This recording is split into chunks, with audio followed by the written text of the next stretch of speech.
E aí, meus queridos, tudo bem? Vamos lá então para a nossa aula de número 28 já da Biologia A, onde a gente vai falar de filogenia, de árvores filogenéticas. Eu sei que vocês viram isso um pouquinho lá no começo do ano com o Sardá, quando ele falou de taxonomia, de classificação dos seres vivos, né? E aí, ao longo do nosso curso, você foi aprendendo as teorias evolutivas, né? Então, primeiramente, a gente sabe que quando o Linneu criou as categorias taxonômicas, Linneu não se baseava nos caracteres evolutivos, ele se baseava só na morfologia, então não tinha ainda a construção de filogenias na época do Linneu, tá? Mas lembrem-se que Darwin, né, o primeiro evolucionista, grande evolucionista do seu tempo, ele traz essa primeira ideia, né, de construir as relações de parentesco entre os seres vivos através de esquemas, né? Então, quando eu mostro uma relação dessa aqui para vocês, né, seja na forma de uma árvore filogenética, ou eu posso representar na forma de clados, né, com essas linhas mais retas que a gente chama de cladograma, né? Popularmente podemos usar até como sinônimo esses dois termos, árvores filogenéticas ou cladogramas, tá? É porque assim, pessoal, existe um termo chamado de cladogênese e anagênese. Então, quando a gente usa esses termos, que eu vou mostrar agora para vocês no próximo slide, a gente usa essas linhas retas, né? E aí, esse esquema, ele representa justamente os pontos de divergência evolutiva, né? Que vão acontecendo nesses grupos, tá? E a partir depois que você constrói um cladograma, você vai fazendo representações da evolução desses grupos ao longo do tempo, através de árvores filogenéticas, tá certo? Então, tudo começa com a construção de cladogramas e depois a gente passaria aí para essas relações mais, como é que eu posso dizer, maiores, tá? Dentro da filogenia ou da cladística, tá? Filogenia ou cladística, pode-se usar os dois termos, tá? É a mesma coisa, vamos dizer assim, em termos práticos para vocês, tá bom? Para o vestibular é considerada a mesma coisa. Então, o primeiro pensamento que eu quero que venha na cabeça de vocês, quando a gente falar de filogenia, de árvores filogenéticas, parentesco, evolução, ancestralidade comum. Eu vou construir a história evolutiva de um grupo. E claro, eu vou juntar a classificação taxonômica do Linneu aqui, tá? Então, o Reficofage, né, aquelas categorias taxonômicas, elas podem aparecer dentro dos cladogramas em qualquer nível, tá? De ordem, filo, reino, né? Por exemplo, aqui, ó, vocês estão vendo mamíferos, aves, aí crocodilos, serpentes, lagartos e tartarugas, vocês estão vendo categorias taxonômicas diferentes aqui, né? E aí você já vai entender, por exemplo, mamíferos, né? Seria uma categoria que tem um ancestral em comum, né? Um ancestral reptiliano, como a gente já viu nas aulas de zoogeografia, né? E desse ancestral reptiliano, eu tenho um ramo que deu origem aos mamíferos, né? Aí depois eu tenho um outro ramo que deu origem às tartarugas. Aí, cada ponto da onde surge, tá? Essas divergências nessa árvore filogenética, isso daqui indica o tempo, né? Então ele está mostrando para vocês que as tartarugas, essa é a primeira interpretação que você tem que fazer. As tartarugas, elas divergiram dessa linhagem reptiliana primeiro do que os mamíferos, tá? Aí depois dos mamíferos veio uma outra divergência de répteis em serpentes e lagartos, tá? E aqui no final desse ancestral reptiliano houve a divergência de aves e crocodilos, os crocodilianos, certo? Então, e aí hoje a gente tem todos esses incluídos, né, num grupo chamado de parafilético, que é o grupo dos répteis. Então agora eu falei um termo que talvez você não conheça, parafilético. né? Então, já nós vamos ter que diferenciar o que é um grupo monofilético, parafilético ou polifilético, tá? E aqui neste cladograma, deixa eu vir desse lado aqui, vocês estão vendo também algo bem parecido. Ele está mostrando pontos onde existia uma ancestralidade comum entre esses grupos, tá? E aqui vocês estão vendo, né? Quando você tem esse ponto de divergência, a gente fala que porcos e hipopótamos, por exemplo, eles têm um ancestral comum aqui, que divergiu nesse ponto, tá? Então, eles são considerados aqui grupos irmãos entre si, tá? E distantes, mais distantes evolutivamente de todos esses aqui. O que eu posso analisar sobre camelo, antílope, girafa e búfalo? Você pode analisar a seguinte coisa, que é o que o vestibular quer que você pense. Desses 4 aqui, quem são mais próximos evolutivamente entre si? Antílope e girafa.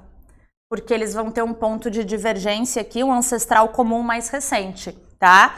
Camelo e búfalo, a ancestralidade está aqui atrás. Então, quanto mais tempo passa, maiores são as diferenças entre eles. É isso que você tem que interpretar, tá? Então, assim, 90% das questões de filogenia vai dessa leitura que eu acabei de fazer com vocês, tá? Dessa interpretação. Beleza? E agora a gente vai lapidar com alguns conceitos importantes para vocês, tá? Então vamos escrever aqui no quadro que a filogenia é a construção de relações evolutivas dos seres vivos através de árvores filogenéticas ou cladogramas. Belezinha até aqui, pessoal? Agora, vamos dar uma olhada no seguinte. Eu falei para vocês aqui que a gente vai ter várias cladogêneses. O que são cladogêneses? O que representa um clado, né? A cladogênese você pode entendê-la como uma barreira geográfica que separou uma população, tá? Então, olha só, eu tenho uma população totalmente, né? Se é uma população, são todos da mesma espécie, vivendo num determinado local. E aí, o que aconteceu? Uma barreira geográfica separou essa população em 2 novas populações. Beleza. Essa barreira geográfica é um evento de cladogênese, tá? E aí, o que acontece? O que você aprendeu nas aulas de especiação? Que como essas populações estão vivendo em locais diferentes, né? A gente espera que mutações, recombinações aconteçam desse lado aqui da população e do outro lado também. Mas não necessariamente as mesmas, cada uma está sujeita a pressões seletivas do novo meio, né? E como eles não estão trocando genes, com o passar do tempo eles vão sofrendo essas modificações. Essas modificações, ao longo do tempo, são chamadas de anagêneses, tá?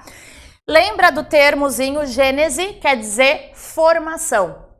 Tá? Então, o termo anagênese seria novidades, né? Mudanças ao longo do tempo, tá? E o clado é de separação geográfica, ok? Então, eu vou ter uma formação de uma separação geográfica e aqui eu vou tendo o surgimento de novas características por anagênese, tá? E aí, com o passar do tempo, a gente vai tendo a formação de 2 novas populações de 2 novas espécies, espécie B e espécie C. Então, isso vem para somar muito a tua aula de especiação. Que tipo de especiação é essa que está acontecendo aqui, nessa representação? Está acontecendo uma especiação alopátrica ou uma especiação simpátrica? Uma especiação alopátrica, certo? Porque se fosse simpátrica, seria no mesmo local. Especiações simpátricas não têm cladogênese.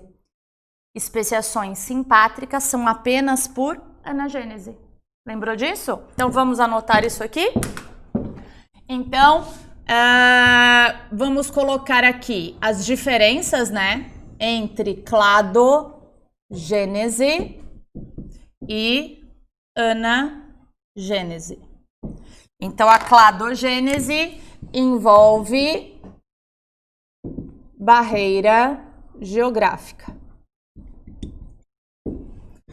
E a anagênese envolve apenas modificações nas populações. E aí você tem que pensar, por que as populações se modificam geneticamente falando, né? Da onde vêm essas modificações? Essas modificações vêm de mutações, vêm de recombinações. E aí entra tudo aquilo que você viu nas aulas de teoria sintética da evolução, que são fatores que geram variabilidade genética nas populações, né? Mutações, recombinações, seleção natural, tá? Tudo isso vai gerando essas modificações aqui, tá? Todos esses fatores que a gente chama de fatores evolutivos, certo? Então percebe como uma questão que trabalha com filogenia, ela é muito abrangente, tá? E tende a aparecer bastante nas provas para vocês aqueles cladogramas ou aquelas filogenias dos grandes grupos, né? Vocês estão muito acostumados com um cladograma bem simples. Deixa eu fazer desse lado aqui para vocês. Um cladograma bem simples, bastante cobrado nas provas, que é esse aqui, ó. Bem importante, vou pegar essa linha aqui do quadro para ficar igualzinho, ó. Este cladograma aqui, ele indica para vocês um cladograma evolutivo dos vegetais, aonde eu tenho aqui, ó, briófitas, pteridófitas, gímino e ângio. Esse é um dos que mais aparece nas provas para vocês, quando aparece botânica, né? A UFSC gosta de colocar muito. E aí a gente teria aqui, né, um grupo externo a todo mundo, não vai caber aqui, mas que seria o das algas verdes, né? Então aqui a gente tem um ancestral das algas verdes clorofiladas com clorofila A e B. E você percebeu que eu tive, então, o cuidado de todos esses grupos chegarem no mesmo ponto. Por quê? A gente tem isso daqui como a linha do hoje, né? E isso daqui como passado. E aí ele pode te dar quantos milhões de anos atrás ou não. Depende do exercício e tal. Mas você percebe, então, em termos evolutivos, que gímino e ângio são os últimos grupos que se diferenciaram no tempo. E que briófita foi o primeiro grupo que sofreu uma cladogênese, depois veio o pteridófita, né? E lembrem que vão surgindo novidades evolutivas por anagênese, certo? E aí, muitas vezes, essas novidades se mantêm, né? Então, eu gosto de fazer, deixa eu pegar uma caneta azul aqui, eu gosto de fazer essas novidades evolutivas aqui, porque aqui você já está estudando botânica, né? E já está lembrando um pouquinho dessas características. Você sabe que para ser considerado para todas, o que é comum a todo mundo que está aqui? O que é comum a todo mundo que está aqui é que todas elas são embriófitas. Lembra disso? Todas as plantas têm um embrião protegido por tecido materno, por exemplo, tá?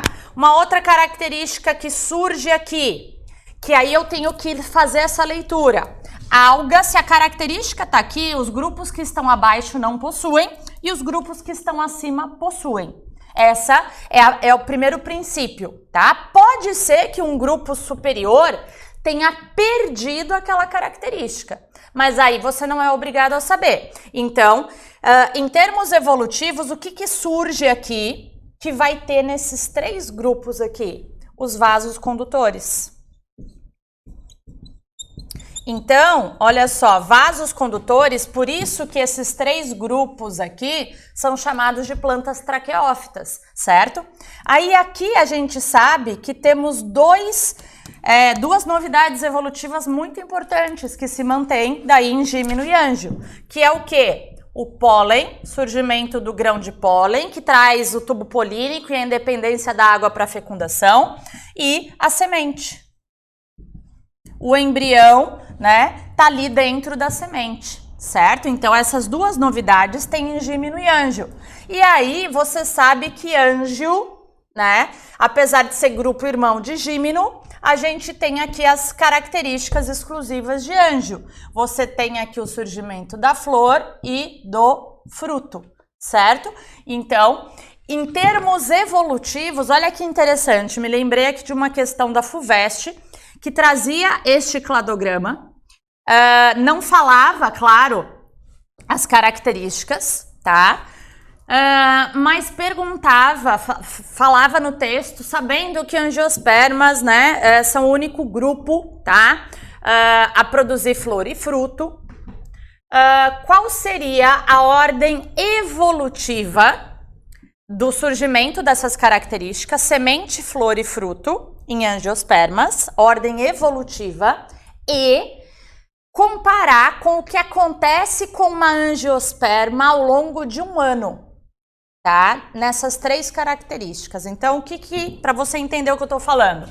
Evolutivamente, primeiro surge semente, seguida, né, do surgimento da flor e do fruto, certo? Beleza. Evolutivamente. Só que numa árvore, ao longo do ano, vem primeiro a semente? Ou primeiro ela tem que se reproduzir para gerar semente, entenderam? O que a FUVEST fez, achei genial essa questão. Ao longo de um ano, a árvore tem que primeiro dar flor, certo? Porque é a estrutura reprodutiva. E se a flor for fecundada, vai dar origem ao fruto e à semente na sequência, que daí vem junto ali, né? A semente está dentro do fruto nas angiospermas, beleza? Então, só uma interpretação bem interessante que aparece nas questões para vocês, beleza? Agora, vamos aqui analisar comigo, tá? Uma tabelinha que indica 0, 1, 0, indica que o caráter está ausente no grupo, tá? E 1 indica que o caráter está presente. Então, ele está mostrando para vocês como é que se constrói uma filogenia, tá? Então, olha só, a gente tem aqui anfíoxo, lampreia, perca, sapo, tartaruga e leopardo. E aqui a gente tem caracteres como coluna vertebral, mandíbula articulada, 4 membros locomotores, âmnion e pelo, tá? Então, olha só, anfíoxo, dessas características aqui, ó, o anfíoxo é meu grupo externo. Ele não tem nada dessas características, o anfíoxo, certo? Não tem coluna, não tem mandíbula, não tem 4 membros locomotores, não tem âmnion, não tem pelo, tá? Então, o anfíoxo vai ser meu grupo externo aqui. Já a lampreia, se você olhar, o que a lampreia tem dessas características? Só coluna vertebral. Então, a lampreia, ó, a coluna vertebral é a primeira característica, certo? Que vai estar aqui em comum, olha só, a todos eles. Então, a presença de coluna vertebral é basal dentro de um grupo que daí eu vou chamar de vertebrados, certo? Então, lembra que cladograma é esse? Isso daqui é um cladograma dos cordados, né? Aí depois você tá vendo que a segunda característica que aparece mais é mandíbula, tá? Então aí eu vou analisar quem é que não tem mandíbula, só a lampreia. Então a lampreia tá aqui, o resto todo mundo vai ter mandíbula. E dessa forma eu vou construindo, olha só, 4 membros locomotores, tá? Vai aparecer no sapo, na tartaruga e no leopardo. Então a próxima característica é 4 membros locomotores, depois o âmnion, tá? Que vai ter na tartaruga e no leopardo, e a presença de pelos, né? Só no leopardo. Então você percebe, tá? Como que a gente representa, então, quando você tem essa divergência, né? Você teria a coluna vertebral aqui e a divergência vindo depois, tá? Aí você tem essa característica que surgiu. E aí vem a pergunta, como que surgem essas características? São as modificações por mutações, recombinações, seleção natural. Lembra que os organismos nascem com essas características e elas são ou não selecionadas positivamente, certo? Então, lembrando que todos esses caracteres derivados vão surgindo por anagênese, tá? É isso que a gente vai chamando de caracteres derivados. Belezinha? Deu para se familiarizar? Claro que eu escolho as características. Então, por isso que você vai ter uma infinidade de filogenias baseadas, muitas vezes, nas características que o pesquisador está observando, tá? E você tem que pensar também que, com o avanço da biologia molecular, essas características aqui, elas têm se tornado, como elas são características mais morfológicas, né? Com o passar do tempo, com a análise molecular, a gente vê que às vezes isso daqui não é uma realidade em termos de DNA, muitas vezes. Serve para separar grupos grandes e depois, dentro do grupo, por exemplo, aqui, dos animais que têm todas essas características, coluna vertebral, mandíbula, 4 membros locomotores, âmnio e pelo. Definir o quê? Mamífero, tá? Não definir leopardo. Leopardo está dentro dos mamíferos, mas aqui eu tenho um grupo gigantesco. Para eu separar, né? Então, se você for pensar em termos de reino, filo, classe, ordem, família, gênero, espécie, tá? Eu defini aqui a classe mamífero. Só que dentro da classe mamífero eu posso criar um outro cladograma mais específico, né? Dividindo em ordens, dividindo reino, filo, classe, ordem, família, gênero, espécie, e aí eu vou pegando características mais genéticas, beleza? Mais específicas para poder diferenciá-los. Bom, e aí nós chegamos no conceito de grupos. Deixa eu só anotar aqui antes de ir para as imagens. Então, a gente tem 3 classificações, tá? Filogenéticas dos grupos de seres vivos. Então, a gente tem um grupo chamado de monofilético, um grupo chamado de parafilético e um grupo chamado de polifilético, tá? Daqui a pouco eu termino de colocar ali para vocês, deixa eu só mostrar aqui então a diferença.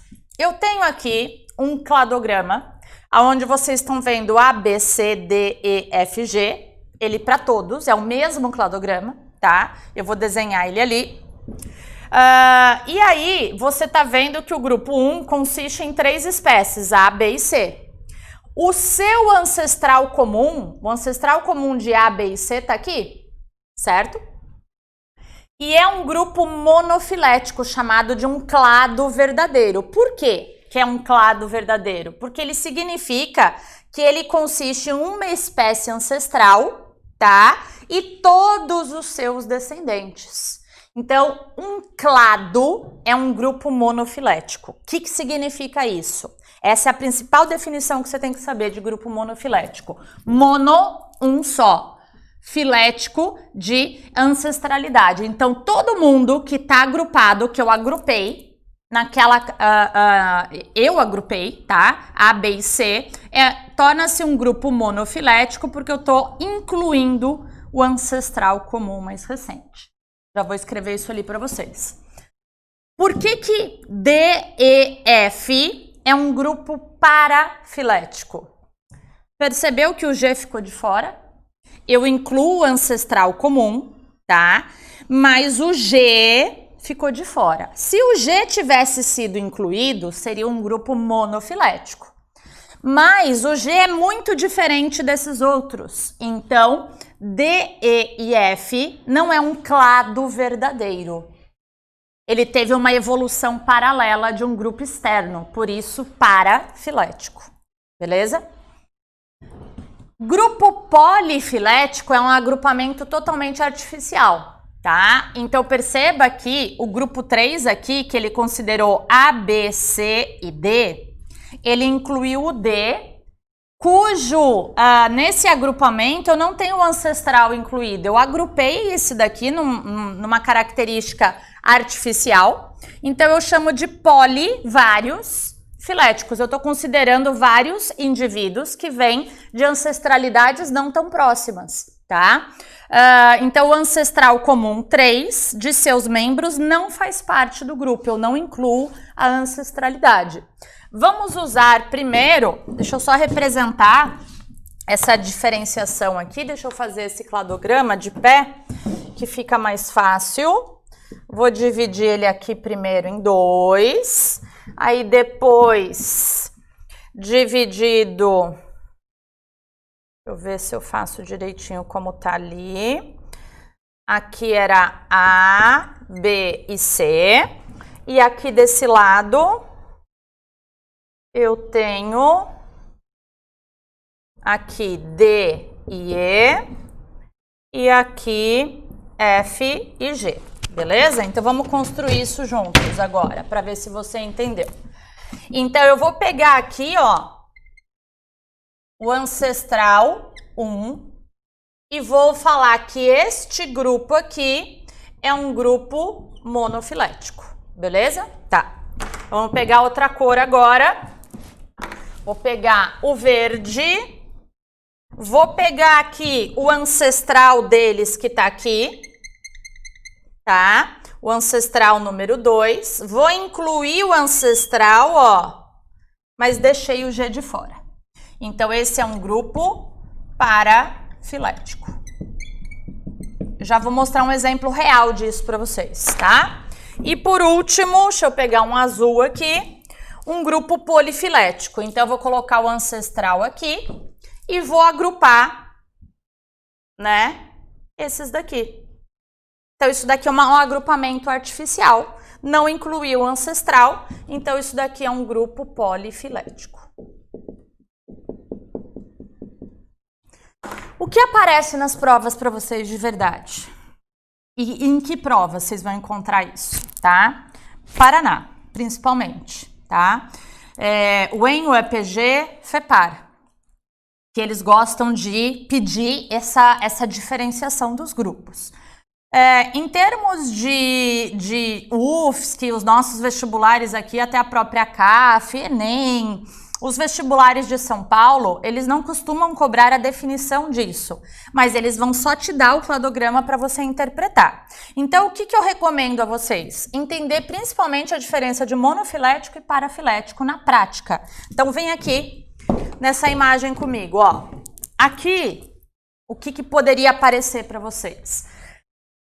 Aqui você tá vendo, ó, um ancestral comum sendo incluído nesse grupo, tá? Só que faltou os cetáceos aqui. Perceberam que hipopótamo e cetáceo são grupos irmãos. Então, como faltou isso daqui, hipopótamo e artiodáctilos é um grupo parafilético, beleza?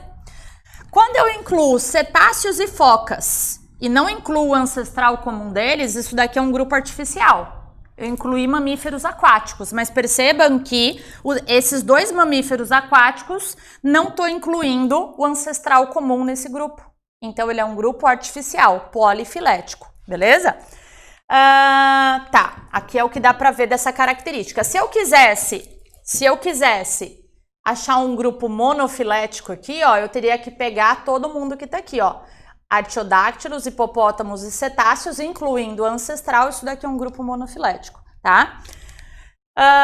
Aqui, por exemplo, isso aparece muito, tá? Não, nos nomes aparece a pergunta de grupos irmãos, tá? Quem são grupos irmãos aqui nesse cladograma, tá? Então, você tá vendo aqui, táxon B e C são grupos mais próximos evolutivamente, por isso a gente chama de grupos irmãos, tá? Do que, então, B é mais próximo de C do que de A. Isso aparece geral para vocês classificarem, tá? Quando aparece isso aqui, 3, isso daqui significa que não foi resolvido ainda, é uma filogenia que tá com uma interrogação ainda, tá? A gente chama isso de politomia, um padrão de divergência não resolvido, tá? Bom, aqui seria um ponto de ramificação, tá? Você vai perceber que quando a gente tem uma característica que surgiu, e aqui é o que a gente chama de grupo externo, né? É chamado de táxon basal. É igual quando eu tinha mostrado o anfioxo lá para vocês dentro dos cordados, tá?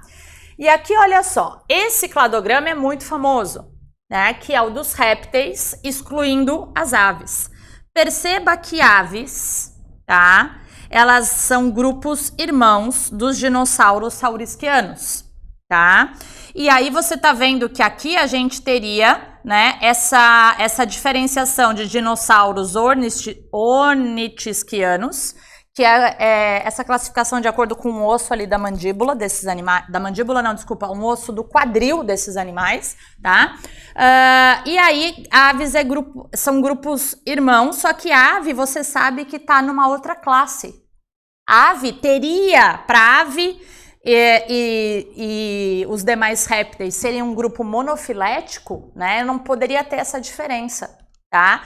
Você percebe então que répteis, lagarto, crocodilo, dinossauros são um grupo que exclui aves. Então, por isso que a gente fala que répteis são um grupo parafilético.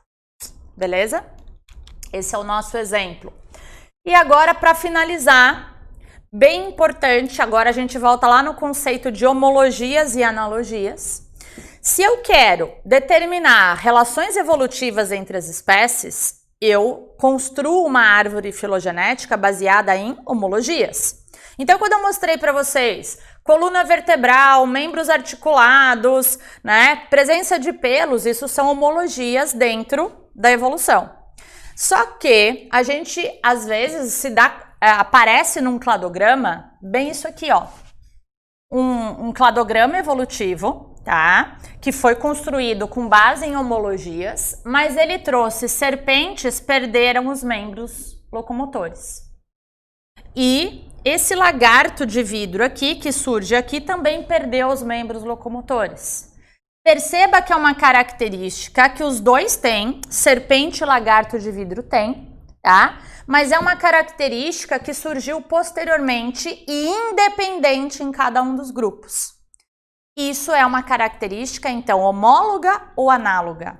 Você entende agora quando a gente fala, o ancestral comum tinha? Ó, para eu pensar, né, eu teria que ver se o ancestral, o lagarto ancestral, ele tem membros. Então, quando você vê lagartos, né, descendentes desse grupo aqui sem membros, você tem que entender que é uma característica que surgiu posteriormente, tá? Então, a gente chama isso de... volta aqui um pouquinho. A gente chama isso de evolução convergente, lembra? Por viverem em meios parecidos, tá? Essa característica foi selecionada. Tá? Não seja lamarquista aqui, muito cuidado, né? Elas perderam os membros porque o meio induziu, o meio forçou. De tanto não usar as patas, elas perderam. Não, né? Provavelmente elas nasceram sem patas e se adaptaram bem àquele meio. Isso, tá? E aí, para finalizar, pessoal, como eu falei para vocês, a gente vai usar a classificação linneana, tá? Normalmente para colocar cada vez mais, né? Classe, ordem, família, gênero, espécie, por exemplo, mas poderia usar categorias maiores, né? Lembra? Domínios, reinos, filo, classe, ordem, família, gênero, espécie. Então, eu sempre parto num cladograma de um táxon superior e chego num táxon inferior. Essa é a ideia, tá bom? E aí, pra gente finalizar, eu trouxe esse exercício aqui, que foi da UFRJ, que fala o seguinte: os tigres dente de sabre são mamíferos extintos. Esses animais possuem caninos superiores desenvolvidos em forma de sabre. Um fato menos conhecido é que houve várias espécies de mamíferos placentários com dentes de sabre.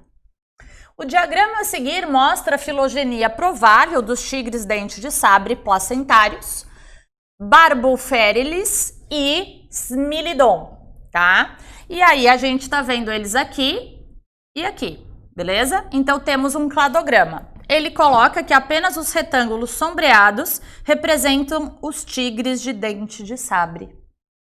Tá? Percebe, então, que eu tenho duas linhagens que se diferenciaram, tá? E só aqui surgiu o dente de sabre e aqui também. É uma característica, ó, a presença da característica dente de sabre nesses dois grupos representa um caso de homologia ou de analogia? Bem, isso que eu discuti com vocês agora. O ancestral já tinha dente de sabre? Não. Surge independente nos dois grupos. Então, é uma característica que surge por analogia. Beleza? Então, é esse tipo de questão, né, que vai aparecer para vocês. Já apareceu em UFPR, segunda fase, em FUVEST também. Tá bom, queridos?